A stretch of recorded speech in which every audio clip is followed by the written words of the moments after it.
Well, both the Labor and Liberal parties are spinning the Dunkley results their own way, but at the end of the day, it was an average swing in a by-election against a government of the day. As our political editor Andrew Clennell predicted, a draw. Joining us live now is our Monday morning panel, Liberal Senator Holly Hughes and the Assistant Defence Minister Matt Thistlethwaite. Good morning to you both. Matt, we'll start with you. If a message was sent to you on Saturday night, what was it? Pete, I think the message was that the Australian public are broadly supportive of what the government is doing with our cost of living policies. They think that what we're doing with the tax cuts is in the right vein and in the right direction. But they also understand that we've got more work to do, and we appreciate that. I think that it's vindication and affirmation of those policies like cheaper childcare, cheaper medicines, our Medicare policies, our housing policies, and of course the tax cuts.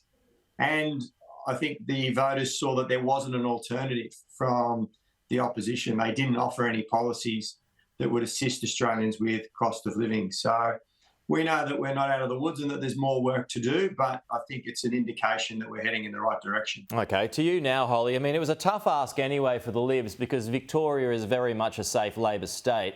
So what was your takeout and how does that change your plans moving forward? Well, for a start, I don't think it changes plans at all, but it was an outstanding effort put in by Nathan Conroy and all the volunteers and the whole team in Victoria. And I think, Matt, talking about the swing, it is important that I think there was a 4% swing. It'll be interesting to see where that lands once all the postals and pre-polls are factored in, because we know that a third of the seat had voted before election day. But the Prime Minister should be very mindful. And I've just got a quote here for you from the Prime Minister himself in 2015, where he says, if you look historically when there's a by-election after the death of a sitting member, in this case, a very popular one, Don Randall, it's hard to get a swing. It's not a normal by-election. So that was the Prime Minister in September 2015 on ABC radio.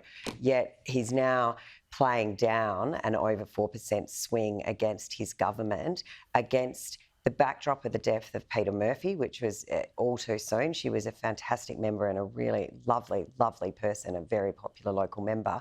And I think that was sort of re-honed into the electorate's mind when we had the passing of Senator Linda White, a Victorian senator, last week. So, it is actually more usual to get a 1.5% swing for a first-term government at a by-election.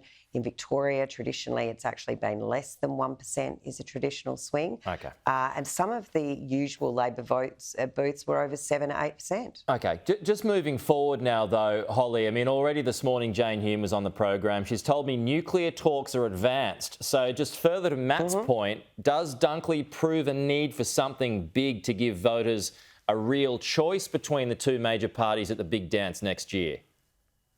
Yeah, and look, I think there'll be an announcement with regards to our energy policy. It won't just be nuclear, but there will be an announcement with regards to our energy policy leading into the May budget. It's not unusual for an opposition to not have a whole policy suite out 3 years before an election or 2 years before an election.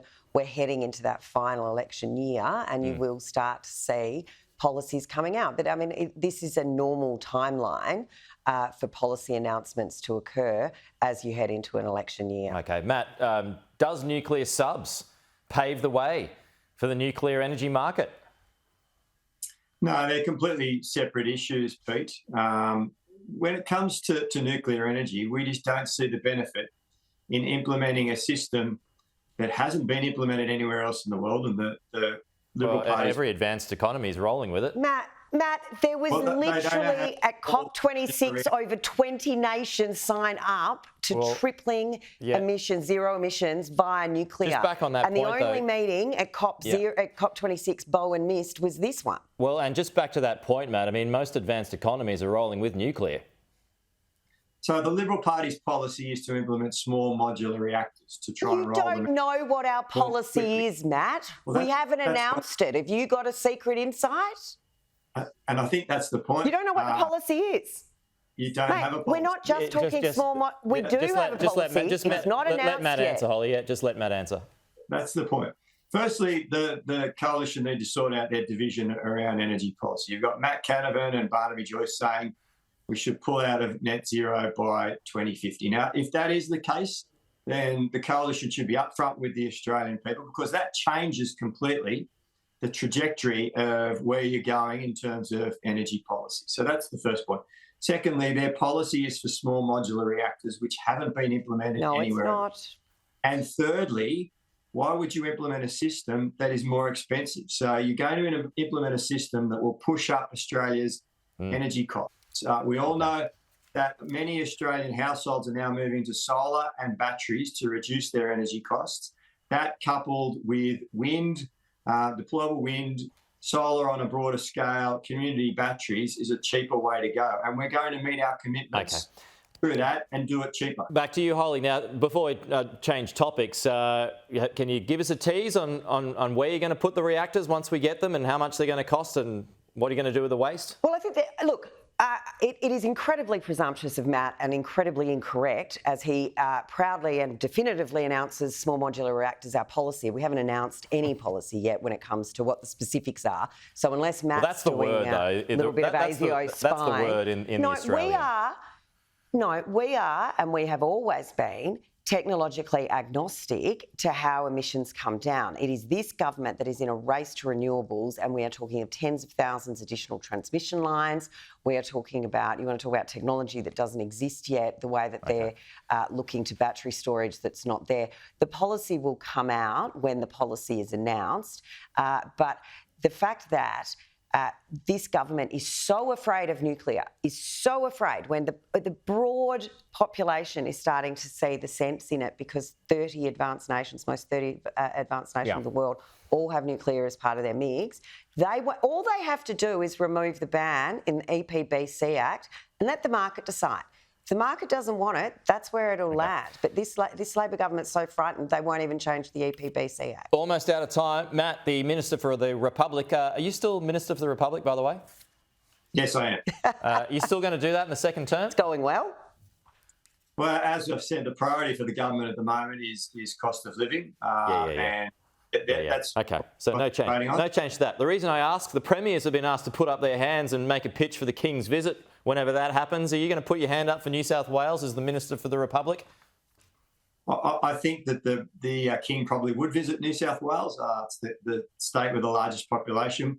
And we certainly welcome the King coming to Australia. I've always said that the issue of Australia becoming a republic has got nothing to do with the royal family, really. It's about Australians deciding our own future and recognising our independence and maturity.